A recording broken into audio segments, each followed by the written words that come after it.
हिमालय की 16,000 फीट की ऊंचाई पर एक ऐसी झील है जिसके पानी में मछलियां नहीं बल्कि 500 से ज्यादा इंसानी कंकाल स्केलेटन्स तैरते हैं। वैज्ञानिकों ने जब इन खोपरियों की जांच की तो वो हैरान रह गए, क्योंकि इन सब की मौत किसी हथियार से नहीं बल्कि आसमान से गिरी एक अदृश्य चीज से हुई थी। आखिर क्या है इन कंकालों का राज? इसका जवाब छिपा है उत्तराखंड की कुलदेवी माता नंदा की एक प्राचीन परंपरा में। दरअसल माता नंदा भगवान शिव की पत्नी पार्वती का ही रूप है। उत्तराखंड में हर 12 साल में एक बेहद खास यात्रा निकलती है, नंदा देवी राजजात यात्रा। यह एक भावुक विदाई यात्रा होती है जिसमें माता नंदा अपने मायके उत्तराखंड से विदा होकर अपने ससुराल यानी कैलाश पर्वत पर बैठे भगवान शिव के पास जाती हैं। यह यात्रा चमोली के नौटी गांव से शुरू होती है और इसका आखिरी पड़ाव है होमकुंड, वह जगह जहां से माता अकेले अपने ससुराल कैलाश पर्वत की ओर चली जाती है। लेकिन होमकुंड तक पहुंचने के लिए भक्तों को बीच में उसी रूपकुंड झील से होकर गुजरना पड़ता है। सदियों पहले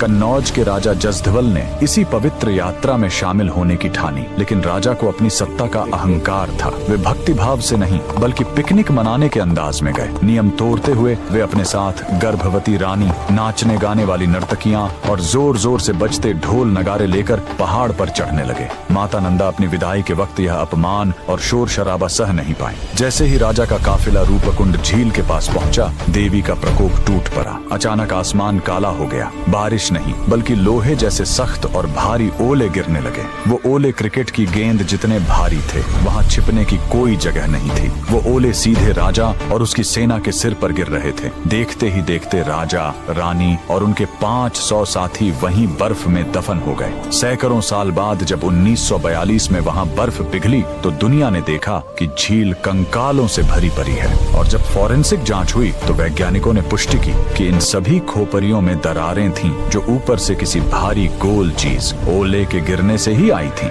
यह झील आज भी गवाह है कि कुदरत और ईश्वर के नियमों को तोड़ने का अंजाम क्या होता है। कमेंट में जय माता दी जरूर लिखें।